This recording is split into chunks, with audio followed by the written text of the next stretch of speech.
광역도시가 계속해서 생겨나고 있는 것 같은데요. 그렇다면 과연 우리 주변에도 광역도시가 있을까요? 있다면 어디에 있고 또 얼마나 거대할까요? 우리나라부터 이웃나라들의 광역도시까지 국마을 사람들이 찾아봤습니다.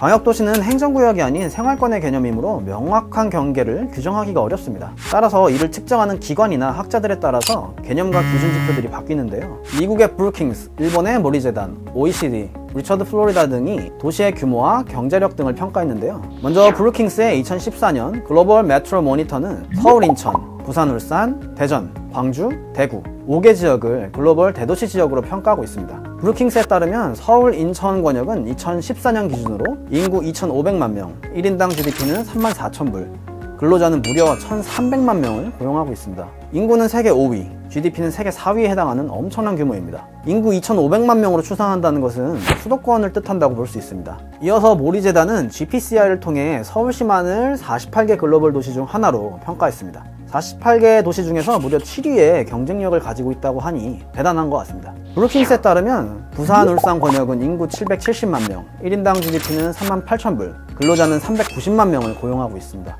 우리가 흔히 얘기하는 부울경 권역을 뜻하는 통계인데요. 서울, 인천에 비해 일자리가 확실히 적은 것을 알 수 있죠. 서울, 인천에 비하면 규모가 작기는 해도 인구가 거의 800만 명에 육박한다는 건 사실 엄청난 규모입니다. 리처드 플로리다는 2019년 자료를 통해 29개의 글로벌 광역도시 권역을 제시했습니다. 우리나라는 서울산이라는 이름으로 포함되어 있는데요. 주요 도시로 서울과 부산을 제시하고 있지만 인구를 3,600만 명으로 추정한 것으로 보면 수도권과 부울경이 이어지는 권역을 모두 지칭하고 있음을 알 수 있습니다. 가까운 일본과 중국도 한번 살펴볼까요? 일본 하면 도쿄와 오사카가 떠오르는데요. 역시 도쿄 권역은 무시무시합니다. 브루킹스 기준 인구 3,700만 명으로 세계 1위, GDP도 세계 1위입니다. 1인당 GDP는 44,000불이네요. 모리재단에서 도쿄는 48개 대도시 중 3위로 평가하고 있습니다. 다음은 오사카 고베 권역입니다. 오사카 권역이 이렇게 큰 줄은 저도 처음 알았습니다. 브루킹스 기준으로 인구는 무려 1,900만 명으로 세계 12위, GDP 규모 세계 7위, 1인당 GDP도 35,000불에 달합니다. 일본은 이웃국가 중국에 가려서 그렇지 인구 대국이 맞다는 것이 새삼스럽게 느껴집니다. 나고야 권역이 무려 인구 900만 명, 기타규슈, 후쿠오카 권역이 인구 600만 명에 달한다고 합니다. 다음은 중국입니다. 중국은 워낙 규모가 커서 광역도시 규모가 아닌 광역도시 권역을 봐야 할 것 같은데요. 리처드 플로리다는 중국의 베이징 천진, 홍콩 선전, 상하이 항저우, 지난 둥잉 총 4개의 광역도시 권역을 제시했습니다. 중국의 광역도시 권역은 인구부터 비교가 안 됩니다. 베이징 권역은 인구 3,700만 명에 1인당 GDP는 33,000불, 홍콩 권역은 인구 2,000만 명에 1인당 GDP는 52,000불에 달합니다. 홍콩은 금융중심지답게 1인당 소득이 상당히 높습니다. 상하이 권역은 인구 2,400만 명에 1인당 GDP 37,000불, 산동 권역은 인구 1,400만 명에 1인당 GDP 18,000불입니다. 그렇다면 도시는 왜 자꾸만 커지면서 광역도시가 대거 등장하게 된 걸까요?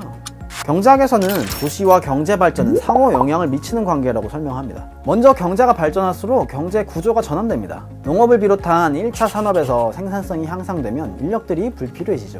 그렇게 되면 쓰이지 않고 쉬는 유휴 인력이 발생하게 되고 이들이 도시로 이동하게 됩니다. 1차 산업의 생산성 향상으로 어느 정도 먹고 사는 것이 해결되면 산업이 발전하는데 도시로 이동한 노동력들에 의해 산업은 더욱 발전하고 이렇게 도시를 기반으로 발전한 산업은 경제 자원을 도시로 끌어들이게 되는 겁니다. 그러나 모든 나라가 이 구조변화 이론을 따르는 것은 아닙니다. 개도국은 신기하게도 산업화를 수반하지 않으면서 도시화가 진행되는 경우가 상당히 많습니다. 무엇 때문일까요? 예시로 사하라 이남 아프리카 개도국을 보면 알 수 있는데요. 석유, 가스, 광물 등의 자원이 풍부해 이를 기반으로 경제 성장을 이룰 수 있는 것이죠. 자원 부국의 경우 산업화가 동반되지 않더라도 자원에서 얻는 이익을 기반으로 도시화가 진행되기도 하고요. 내전, 농촌의 낙후, 기후변화 등으로 인해서 도시화가 가속화되기도 합니다. 다양한 이유로 도시화가 진전되면 상하수도 시설, 고층 빌딩 건축 기술, 교통망 발달 등 도시 설계 기술 발전으로 인해 도시화가 가속됩니다. 그러나 오늘날 선진국에서 광역도시가 더욱 많이 생기고 있는 이유는 지식산업의 발전과 더불어 경제활동이 특정 지리적 공간에 집중돼 영위되는 현상인 집적 경제 효과가 가장 결정적일 겁니다.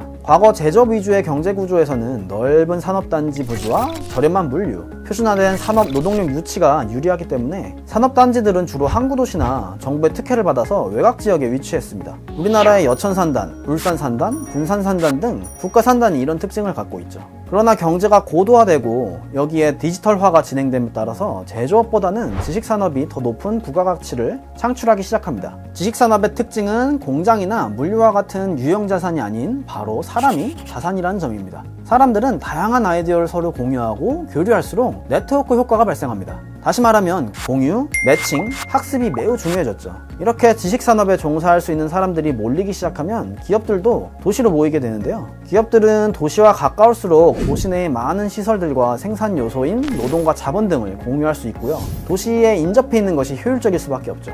도시로 사람과 기업이 모이면 기업과 구직자 간 일자리 매칭이 더욱 효과적으로 가능해지고, 가까이 있는 기업들끼리는 상품을 통해 서로 학습할 수 있는 기회들이 많아져 기술 이전 효과도 발생합니다. 지금까지 우리 주변에 있는 광역도시와 광역도시가 생기게 된 이유에 대해 살펴봤습니다. 계속해서 커지고 있는 도시, 미래에는 메가라는 단어보다 더 큰 단위가 도시 앞에 붙을지도 모르겠습니다. 그때도 국마을 사람들이 여러분들께 설명해 드릴 것을 약속하고 영상을 마치겠습니다. 시청해 주셔서 감사합니다.